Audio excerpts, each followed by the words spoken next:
젊은 사람들이 자주 사용하는 용어 가운데 루저라고 하는 단어를 자주 사용하는 그런 일이 있었습니다.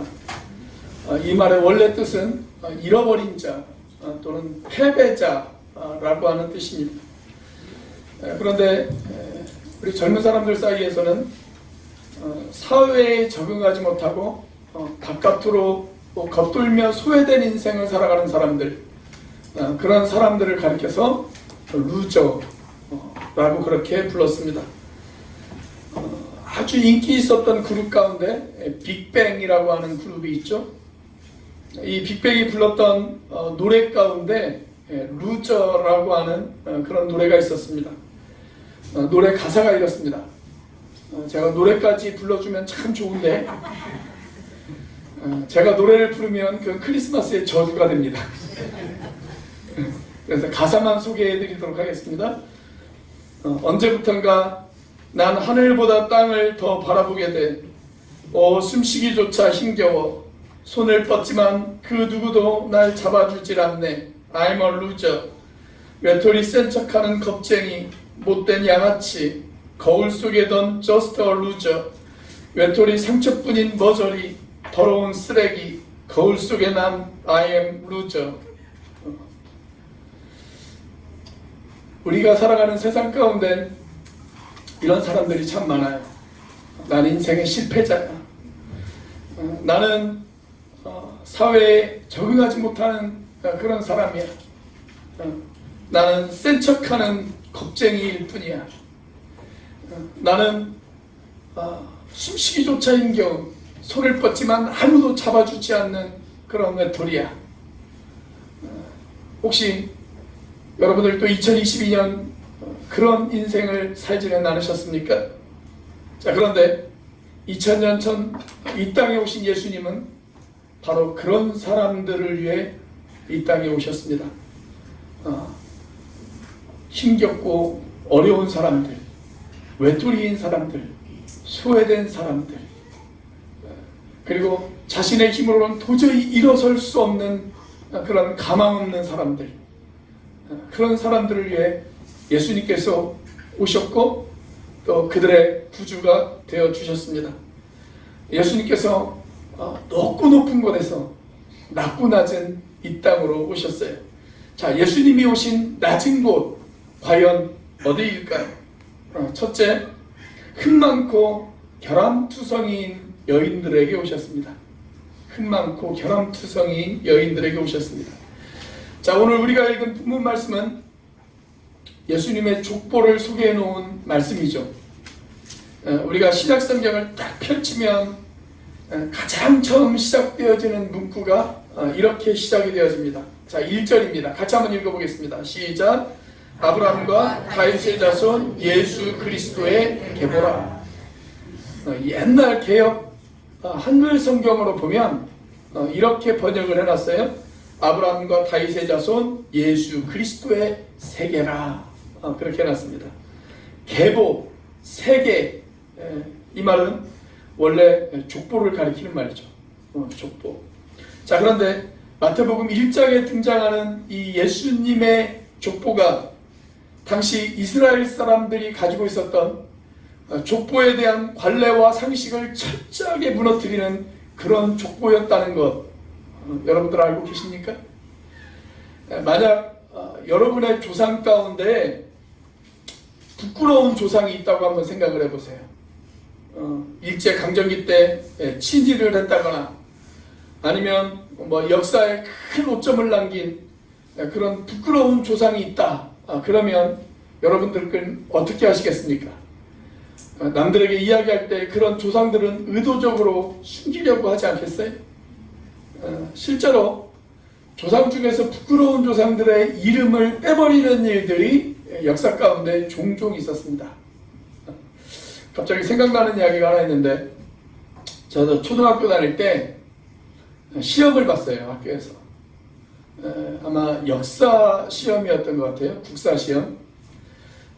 그런데 시험 문제 맨 마지막에 선생님이 좀 특이한 문제를 하나 출제를 하셨습니다. 맨 마지막 문제가 뭐였냐면 조상 가운데 훌륭한 사람이 있으면 그 이름을 적으시오. 그런 문제를 출제하셨어요.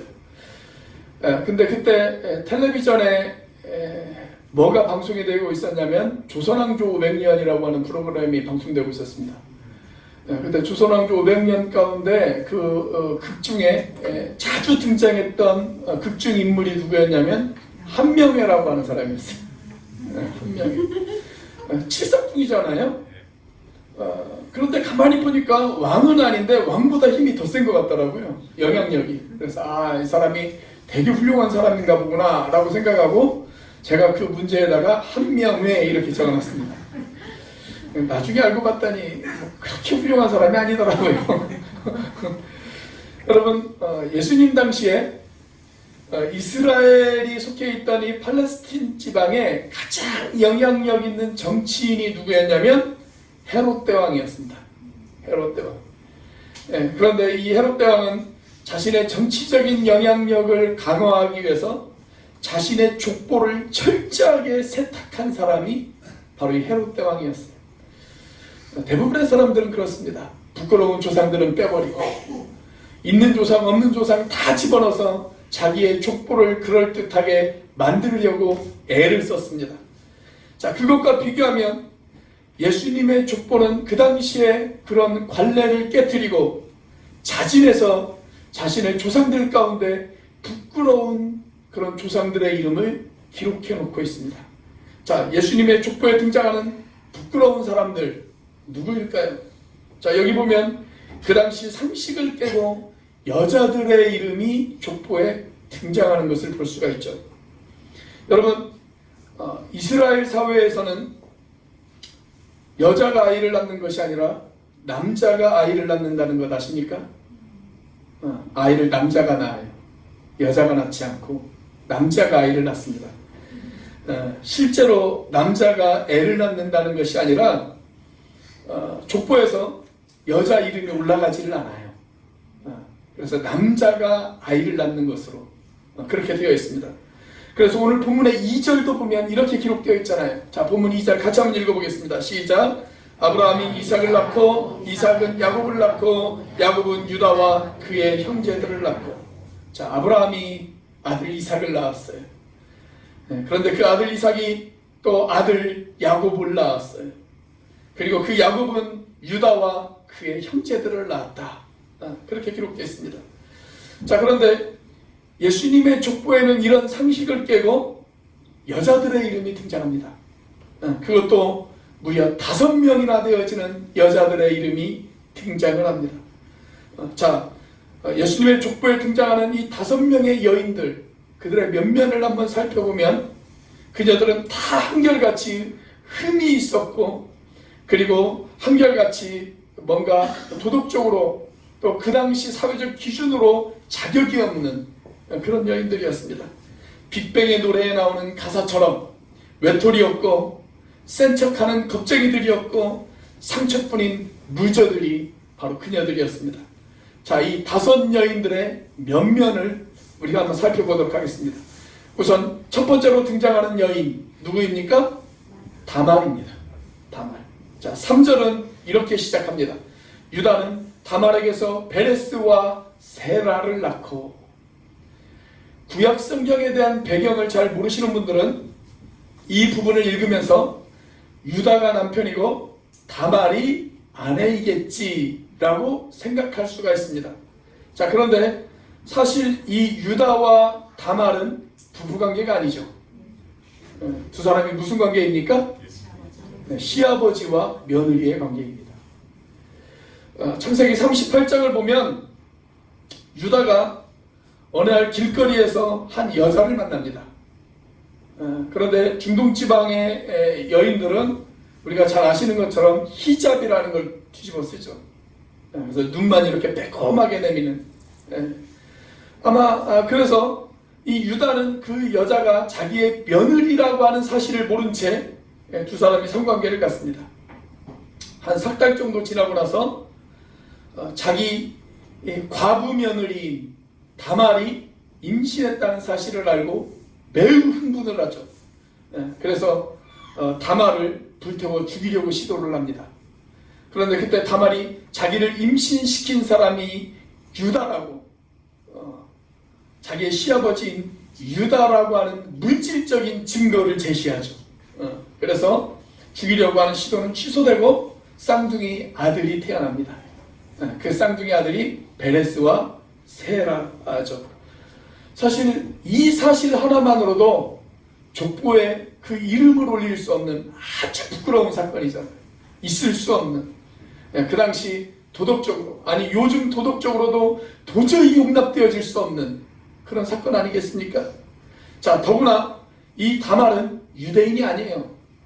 가나안 이방 여자예요. 가나안 이방 여자. 이런 핏줄을 타고 예수님이 오셨다는 거예요. 자, 두 번째 여자는 누구입니까? 라합입니다. 본문 5절을 보면 이렇게 기록이 되어 있습니다.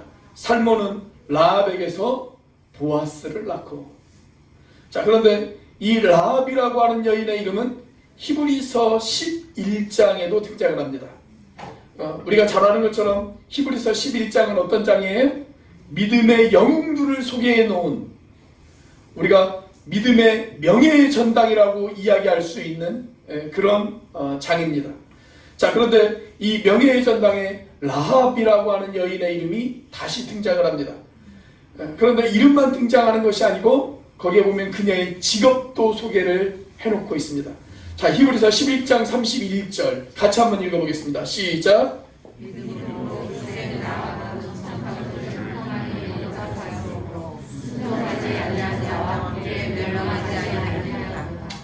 자, 라합의 직업이 뭐예요? 기생이었다. 그렇게 소개가 되어지고 있습니다.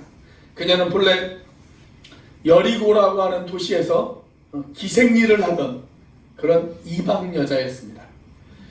그런데 여기에서 기생이라고 하는 이 표현은 아주 점잖은 표현이에요. 아주 점잖은 표현. 아주 정확하게 이야기하자면 매춘부였습니다. 매춘부. 여리고의 매춘부였던 이 기생 라합.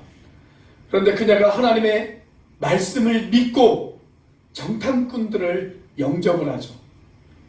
그녀가 하나님의 말씀을 믿었던 그 사건으로 말미암아 그녀는 믿음의 명예의 전당이라고 하는 히브리서 11장에 그녀의 이름을 올려놓을 수 있었던 것입니다. 아무튼 그럼에도 불구하고 그녀는 기생이었어요. 매춘부였어요. 그리고 이방 여인이었어요. 그런 핏줄을 타고 예수님께서 오셨다라는 거예요. 자, 세 번째 여자인 룻을 한번 생각해 보도록 하겠습니다. 자, 5절과 6절에 이런 말씀이 있죠. 같이 읽습니다. 시작. 보아스는 룻에게서 오벳을 낳고 오벳은 이새를 낳고 이새는 다윗 왕을 낳으니라.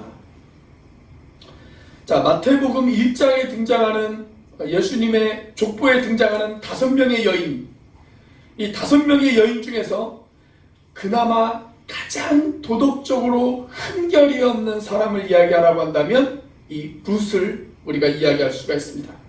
하지만 도덕적인 흠결은 없다고 하더라도 당시 이스라엘 사회의 기준으로 본다면 메시아의 족보에 이름을 올릴 만한 그런 자격은 되어지지 못했습니다. 왜냐하면 우선 그녀는 이방 여자였습니다. 모압이라고 하는 이방 여인이었어요. 혈통을 중요하게 생각하는 이스라엘 사회에서 모압 여인이다 라고 하는 사실 한 가지만으로도 그녀는 큰 흠결이 있는 것이죠. 결코 예수님의 족보에 이름을 올릴 수 없는 그런 여인이었습니다. 자, 거기에다가 그녀는 남편을 일찌감치 여의었습니다.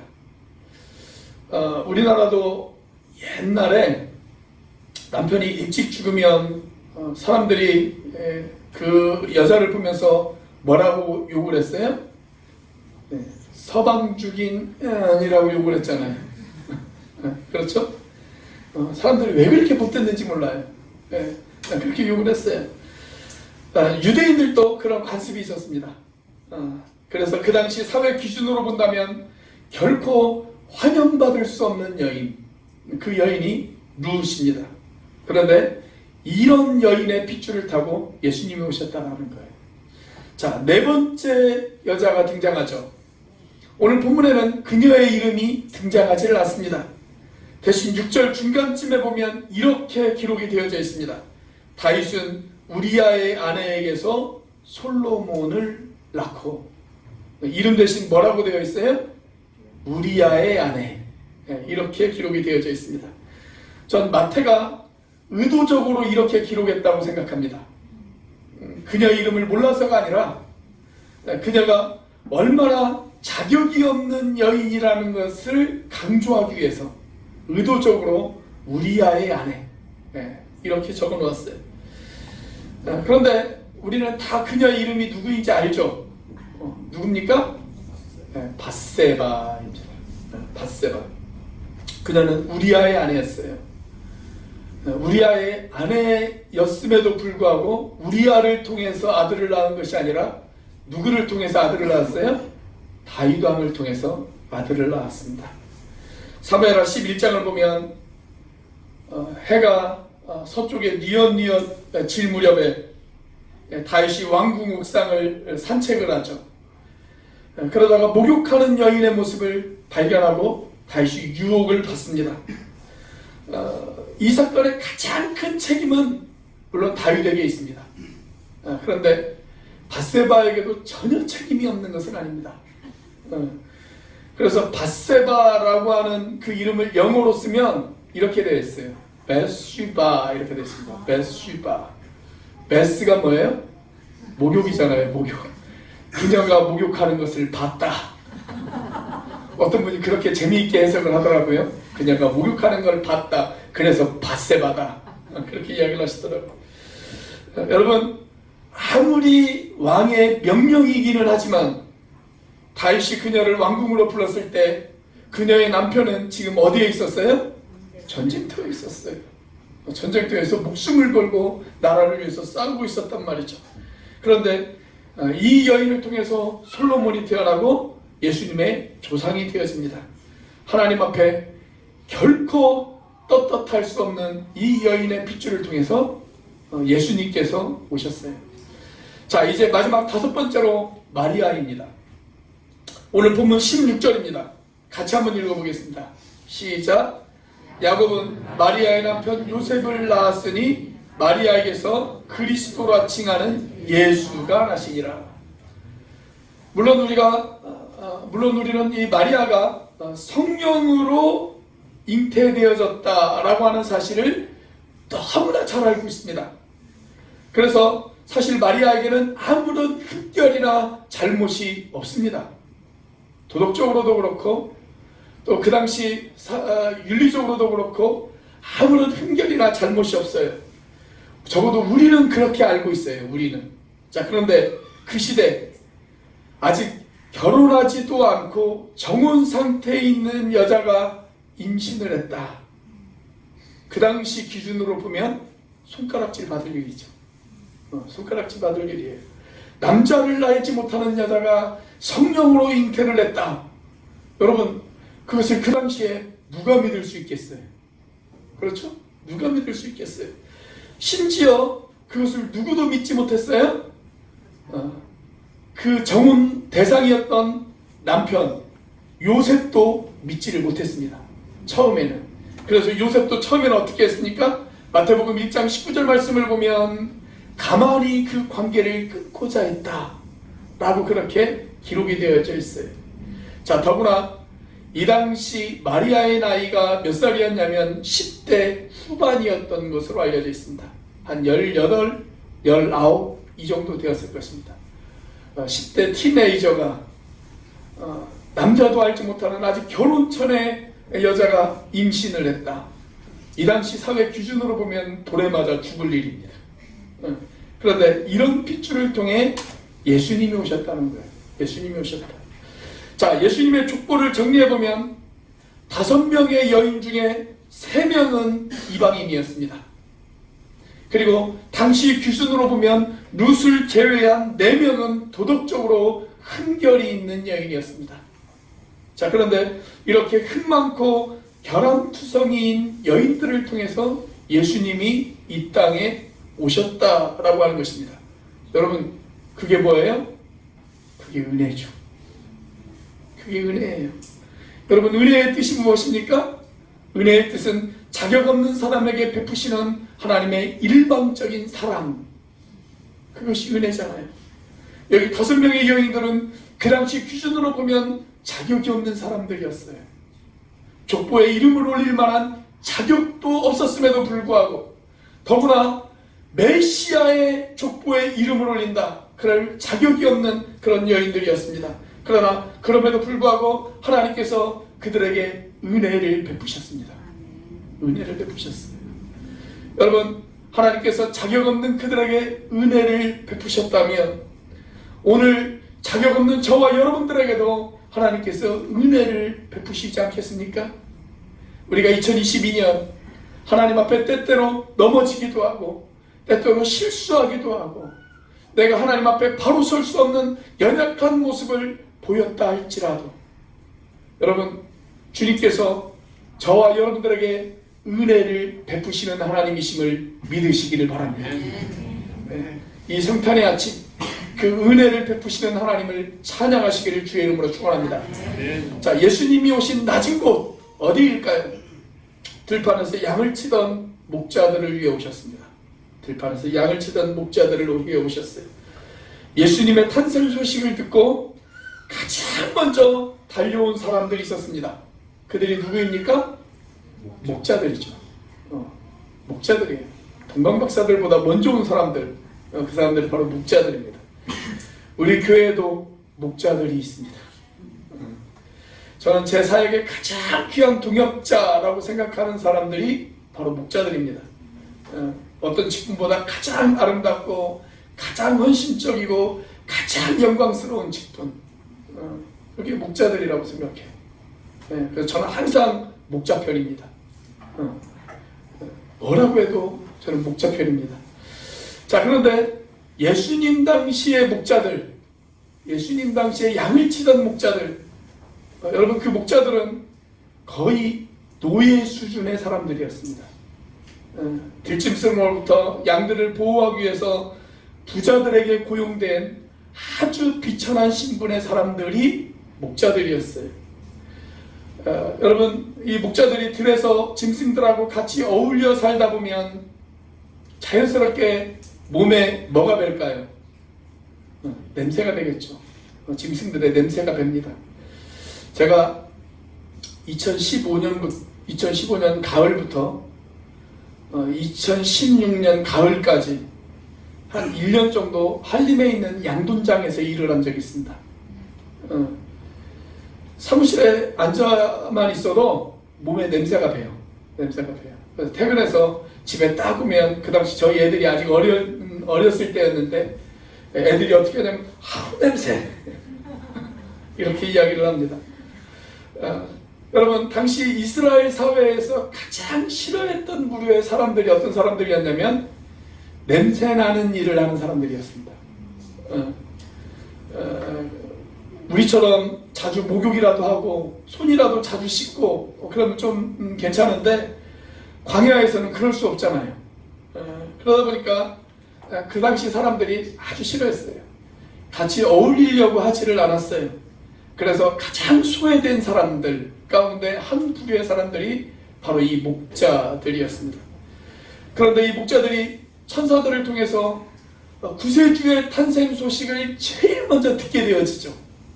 그리고 그 소식을 듣자마자 막 이제 태어나서 말구유에 누인 그 아기 예수님을 제일 먼저 만나는 특권을 누린 사람들이 바로 이 목자들이었습니다. 그 사건이 누가복음 2장 15절과 16절에 기록이 되어져 있죠. 자, 같이 한번 읽어보겠습니다. 시작. 천사들이 떠나 하늘로 올라가니 목자가 서로 말하되 이제 베들레헴으로 가서 주께서 우리에게 알리신 바 이 이루어진 일을 보자 하고 빨리 가서 마리아와 요셉과 그 위에 누인 아기를 찾아서, 자, 천사들이 이 목자들에게 구세주의 탄생 소식을 이야기했을 때 목자들이 아기를 보려고 달려옵니다. 제일 먼저 달려와요. 그런데 우리가 간과하지 말아야 될 것, 그들이 주저하지 않고 가장 먼저 달려올 수 있었던 이유 가운데 하나, 그게 뭐냐면 그들은 말 구유에 누이신 예수님을 보는 것이 전혀 어렵지 않았어요. 여러분, 왕국에 살아가는 사람이나 호화로운 저택에 살아가는 부자들, 그 사람들은 예수님이 태어나셨다는 소식을 듣긴 들었어도 쉽게 달려오지는 못했을 것입니다. 왜냐하면 그 아기가 지금 어디에 누워 있어요? 냄새나는 말구유에 누워 있단 말이죠. 냄새나는 말구유. 그런데 목자들은 항상 짐승들과 같이 살아가기 때문에 그것이 전혀 문제가 되어질 게 없었어요. 그래서 그 소식을 듣자마자 바로 달려오기 시작합니다. 여러분, 이와 똑같은 일이 우리가 살아가는 이 땅에서도 일어났던 것 여러분 알고 계십니까? 우리가 살아가는 우리나라에도 이와 똑같은 일들이 일어났습니다.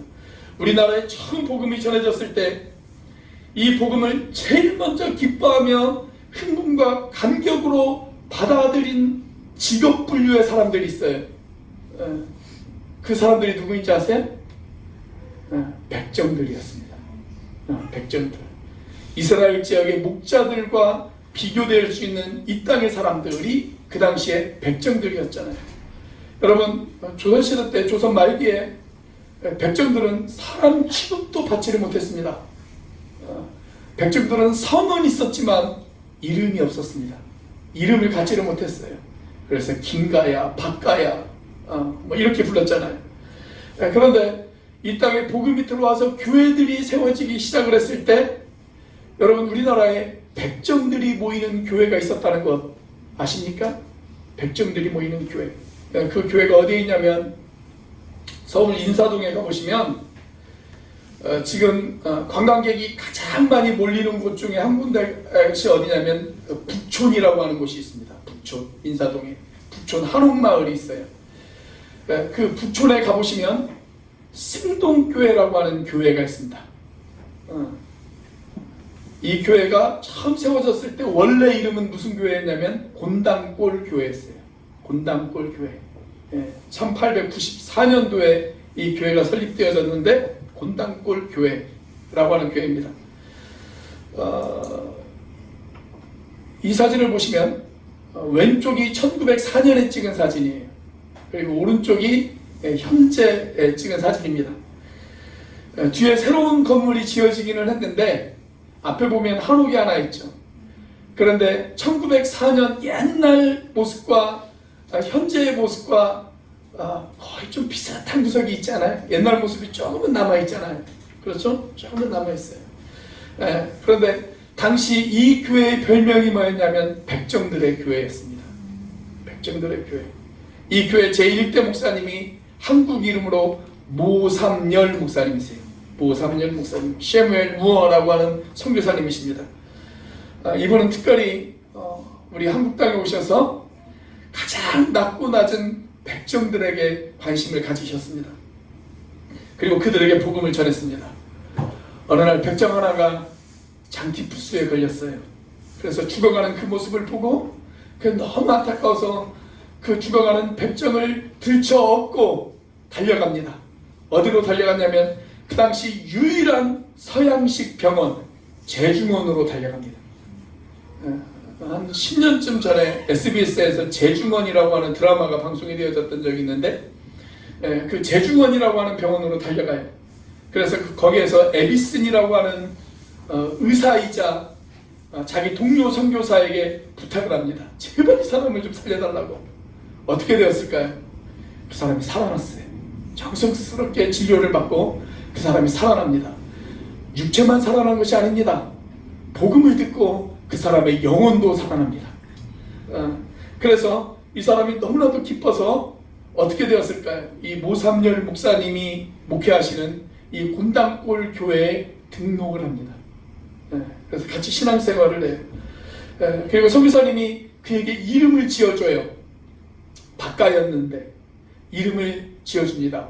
박성춘이라고 하는 이름을 지어줘요. 그리고 이 박성춘이라고 하는 이분이 이 교회의 최초 장로가 되어집니다. 물론 그 교회에 양반들도 있었어요. 그런데 양반들 다 제끼고 백정 출신의 박성준이라고 하는 이 사람이 최초 장로가 되어집니다. 자, 그런데 선교사님이 가만히 보니까 이 박성준 장로님의 아들이 있는데 그 아들이 너무 똑똑해요. 되게 영특하단 말이죠. 그래서 그 아들을 제중원에 집어넣습니다. 그 당시 서양식, 유일한 서양식 병원이었던 제중원에 집어넣고 의학 공부를 하게 만듭니다. 그 사람이 우리나라 최초 의사인 박서양이라고 하는 사람입니다. 박서양, 백정의 아들이에요. 자, 이 소식을 듣고 백정들 사이에 소문이 퍼졌습니다. 야, 우리 같은 백정을 사람 취급하는 곳이 있다더라. 그래서 백정들이 이 교회에 출석하기 시작을 합니다. 그런데 그게 못마땅한 사람들이 있었어요. 그게 누구일까요? 그 교회에 출석하는 양반들이었습니다. 그 교회에 출석하는 양반들. 그래서 이 양반들이 선교사님에게 항의를 하기 시작해요. 이 백정들을 오지 못하게 하든지, 그게 안 된다고 한다면 뒤에다 칸막이를 해서 백정들만 따로 예배드릴 수 있는 공간을 만들어 놓든지 그렇게 해달라. 그렇게 요구를 해요. 그때 선교사님이 그 요구를 듣고 한마디로 거절합니다. 그럴 수 없다. 복음은 모든 사람에게 평등해야 한다. 그렇게 이야기합니다. 자, 그러자 양반들이 삐졌어요. 그래서 어떻게 하냐면 교회를 나가서 지들끼리 교회를 따로 시작합니다. 그런데 그 교회에 불이 났어요. 그래서 회개하고 돌아옵니다. 실제 있었던 일이에요. 근데 거기서 끝나지 않고 이 선교사님은 백정들과 함께 계속해서 왕에게 상소를 보내요. 어떤 상소를 보내냐면 백정들을 차별하는 법을 철폐해달라 라고 상소를 보냅니다. 그 결과 1894년 고종황제가 백정들을 차별하는 그 법을 철폐하라고 전국에 방을 붙입니다. 방을 붙여요. 그 방을 보고 백성들이 덩실덩실 춤을 추기 시작을 합니다. 그때 그 모습을 보고 한 선교사님, 미국인 한 선교사님이 이런 기록을 남겨요. 오늘 이 사건은 내 나라 미국에서 있었던 링컨의 노예 해방 사건보다 더 훌륭한 역사적인 사건이다. 그런 글을 남깁니다. 복음이 이 땅의 백정들을 해방시킨 것입니다. 사랑하는 여러분, 2022년 한 해도 이제 얼마 남지 않았습니다. 딱 일주일 남았습니다. 지난 1년 동안 여러분들은 어떤 삶을 사셨습니까? 혹시 외톨이였고 센 척하는 겁쟁이였고 상처뿐인 인생을 살지는 않으셨습니까? 그렇다면 기뻐하십시오. 예수님은 바로 그런 사람들을 위해 이 땅에 오셨습니다. 아멘. 오늘 이 성탄의 아침, 어둡고 힘들고 상처뿐인 내 인생 가운데 한 줄기 은혜의 빛을 허락하기 위해서 이 땅에 오신 예수님, 그 예수님을 기뻐하고 찬양하는 이 성탄의 아침이 되시길 주님의 이름으로 축복합니다. 아멘. 2000년 전에 우리에게 은혜를 베풀기 위해서 오신 예수님, 그 예수님이 오늘 저와 여러분들 가운데 함께 하시고 저와 여러분들 가운데 은혜를 입은 사람들 가운데 평화를 주실 것을 기대하는 이 복된 아침이 되시기를 주님의 이름으로 축복합니다. 아멘. 메리 크리스마스. 기도하시겠습니다.